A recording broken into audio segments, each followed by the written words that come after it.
Hey everybody, welcome back to the 42 Days of Magical Practice. We're on day 29, I believe. 29. Yeah, moving along. And today we're going to revisit some of the elemental practices we did yesterday, but with a different spin. So yesterday we did charging of air, and today I think we're going to talk about charging of water. Right. Yeah. Right. So maybe just to jump right in, we can talk about what the practice is, right. And sure. Then we'll see what else we can, stir up, so to speak. so to speak. Bad pun. Yeah. So it's horrible. I'm so sorry. That was a water joke, I think. I don't know. Anyway, yeah. So we started from, something that I think is, very effective in that it can be done anywhere, anytime. You don't need anything special with this. In this case, we need something extra. We need liquid, right? So water being the most easily available for that. But you could really do it with anything. I mean, I do it with my morning coffee. I do it with, really anything I'm drinking. Mm-hmm. Just because the essence of most of those things that we drink are water-based, right? Even if there's other things in there. I mean, I don't drink too many things that are super unhealthy, right? But, you can do this with anything that's got water as a base. So, and the idea is that, again, normally there are some slight distinctions between how we found that certain things, like how the temperature of the water will, sort of augment the practice slightly. I mean, the practice it's almost the same. It's just the idea is a little bit, the result is probably a little bit stronger if the water is colder. And I don't remember exactly what it is because I don't measure the temperature of my water, but the closer to freezing, or the closer to that very, very cold temperature just before freezing that it is, seems to hold this charge a little bit more secure. So, and that won't be for those people that have an esoteric practice or have studied anything like that from any tradition. We sort of know that idea, right? Water is sort of that element that we attach the emotional aspect of things to. So, and the energies of emotions. And so anything when that water is very cold or just below or just at that point of freezing, just above the point of freezing, it tends to consolidate and hold those impressions, those vibrations a little bit longer and a little bit more intact, let's say. As opposed, if we think about it, it makes sense, right? Like if it's cold and getting to the point of freezing, it's, sort of consolidating and even itself is becoming more solid, right? And if I'm boiling it, it's dissipating into an air or a vapor, right? So again, that idea of dissipation or consolidation of, in this case, an idea or a vibration of an idea into this format, this element, right? So, but that being said, it's not of so much concern. Yeah. Now that I've made that little tiny distinction, it isn't so much a concern. Like I said, I do just as much with your my morning coffee is not freezing. Yeah, my morning coffee is not iced coffee. Okay? Right. Right. And not all of my liquids are close to that freezing temperature. But it's just an idea to sort of see that there's a little bit of variation there. And just like with the breathing, we're consciously forming that idea of our desire, what we want, and then projecting that. Now, if you need to do that with the breath, you can do that, but it's not necessary. It's just that I'm sort of projecting my consciousness into that body of water, if we will. Okay. So, and just holding it there before I drink it. And that's the idea. So it really is a very simple idea. It's pretty simple in its application as well.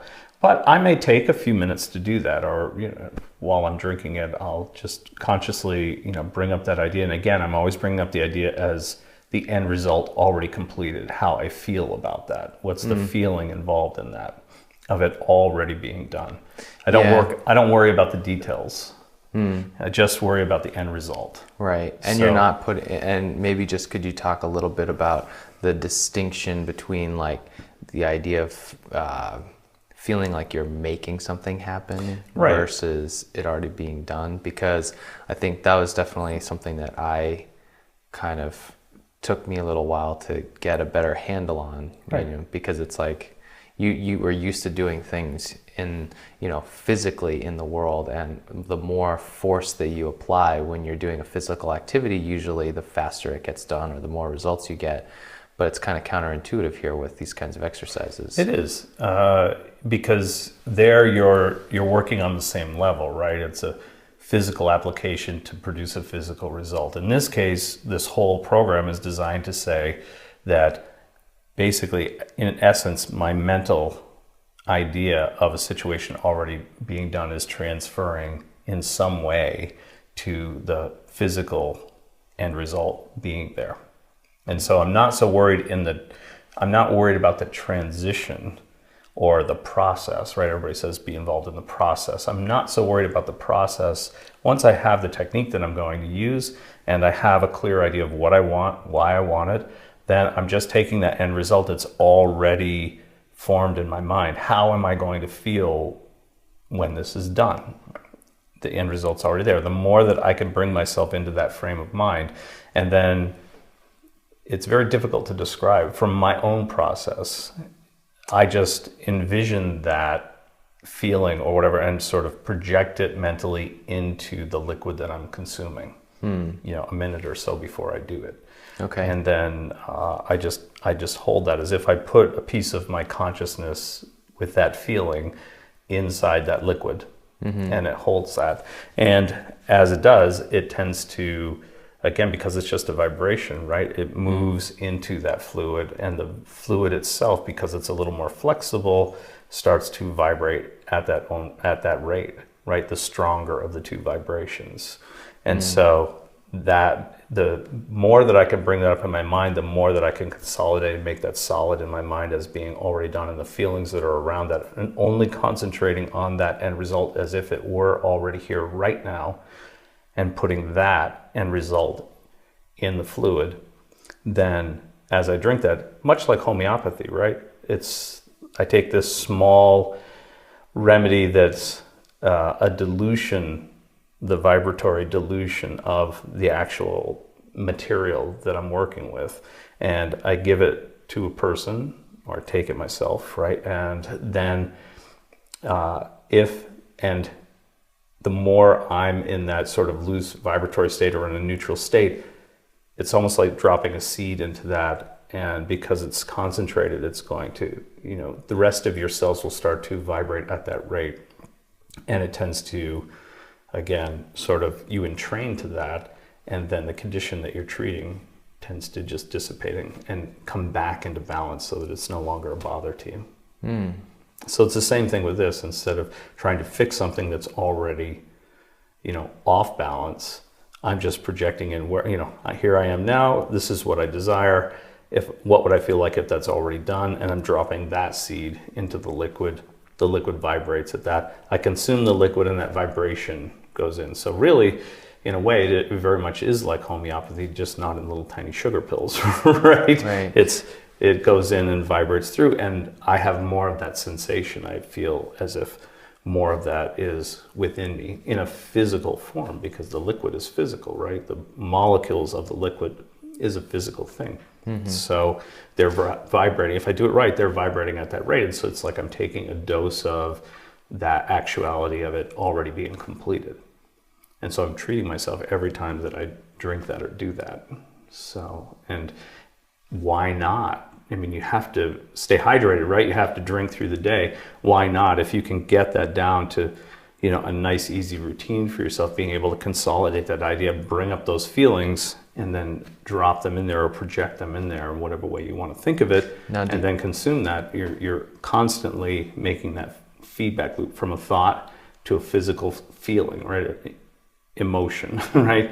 Energy in motion. I'm creating that resonance within myself. And so it's easier for me to keep my mind on that through the day and sort of bring up those feelings at will. Get stronger all the time. Right.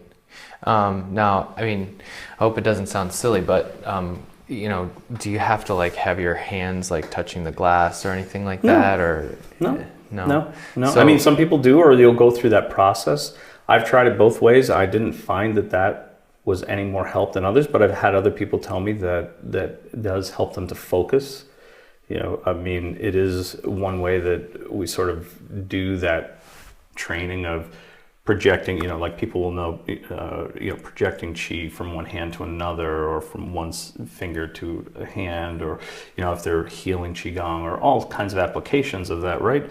So projecting that energy idea through the water, if it is that same sort of, if that makes it easier for you to think of that as being sort of in this energetic loop, and that it's constantly being projected in there, if that's what helps you, then by all means do that, or holding your hand over it, or whatever, so whatever, really use what works best for you. If you get more of a feeling out of it from that, that's what you should do. For me, it's just, holding that image strongly in my mind, getting that sensation build up, and then seeing it projected sort of as a sphere inside the liquid that I'm going to consume, and that's resonating out, that it's practically vibrating with that. That's the way I imagine it in my mind, and then I'm drinking that.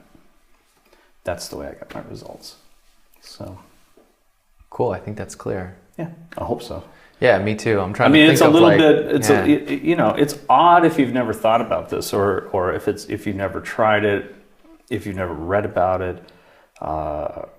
And definitely, if you're hearing that idea for the first time, it sounds pretty wacky. But now you said when that we break it down, I mean, look at Emoto's work, right? Right, absolutely. Yeah, maybe. So some people probably don't know about that. A lot of people do, but who is what you just mentioned? He was a Japanese researcher that it's quite a while ago now. I mean, it still seems fresh, but time gets skewed after a while, you right? still see his images on the internet. Oh yeah, so that's the researcher that. How do you spell his name? I believe it's. I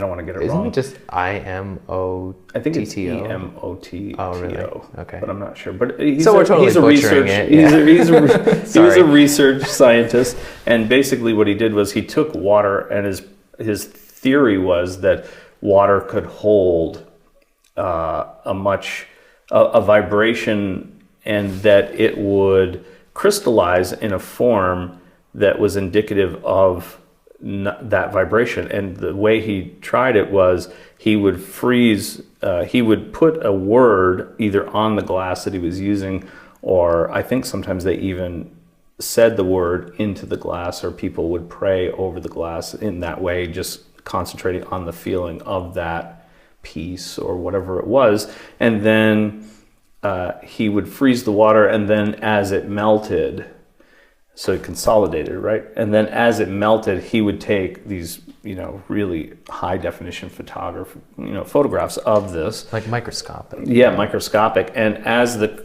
crystalline structures were released, they would be in these beautiful forms.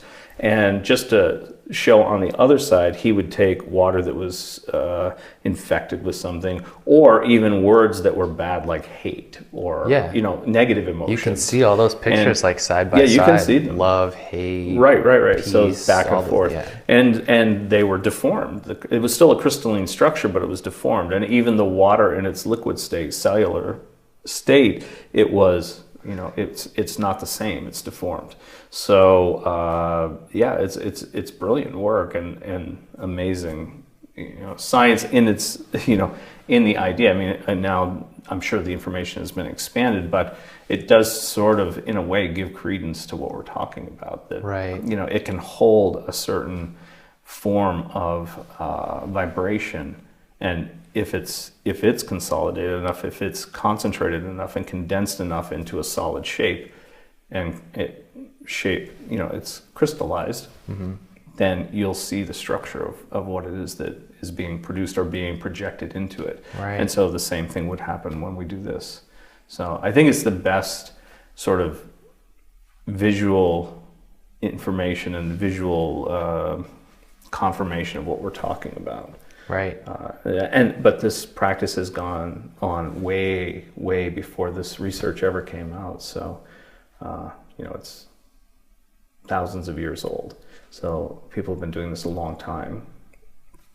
And if it's consistent and you keep doing it and you see the results, that's again only going to boost up your confidence level that when I do this, it helps. And do it with other things. It doesn't. I mean, obviously for this, we want to stick with the desire that people have, what they want, why they want it. But you could try it with so many other things. I mean, if you're just you've had a few frazzled days, instead of grabbing a bottle of whatever, you could just project calm into a glass and have that before you go to work, and maybe have another glass of water projected with that calm into, in the afternoon or lunchtime or whatever. I mean, just, use your imagination, sort of use it and try to find applications for it that are good for you at the time. It doesn't have to be just these grand things. It can be utilized every day. If you need energy, instead of grabbing the energy drink, project what's the end result after you have an energy drink. Is it just frenetic activity? Is your brain focused, or is it scattered? What is it that you like about those things? What is it that you don't like about those things, but you feel like you need to use it because you have to get through this deadline or whatever it is? If you get comfortable enough with this technique, you could do that with water. It would have a better effect, and only you imagine it contained in whatever way it is. It's just physical energy. If you need to get through the day, if it's focus, it's that, whatever it is. When you're at your peak, try to find your peak experiences and put those in there, and formulate them in your mind, and then imagine them in there strongly. And then when you feel that it's enough, consume that and see what the effect is. Yeah, cool. Yeah. Simple. Yeah. So, yeah, nice. At least I find that just these techniques that we can use again through the day. I know it's beating a dead horse. I keep coming back to that, but I really do feel that that's critical for anybody starting out, or anybody that's had a practice for a while but isn't quite getting the results that they want. A way to integrate that through the day is really so important, because just that law of attenuation, just it mucks up the works. We don't at least most of us don't live in a society where we can just be out in the woods all day long, or hermits or whatever, just doing the work, or this type of work all day long. We have to interact and be involved and do other things. We have families and work, and so how do we bring that with us into everything that we do? I think that's the essence of what anybody's trying to do throughout the day. Yeah, so, definitely. Yeah, it just makes sense. Yeah. So that's it's just another way to do that. If you have to breathe and you have to drink, that's 2 areas down. Right. So yeah, that's it. All right. So yeah, I think that's good for today. And short and sweet. Yeah, short and sweet. Yeah. Okay. Thanks. No problem. All right. Enjoy, and talk to you tomorrow.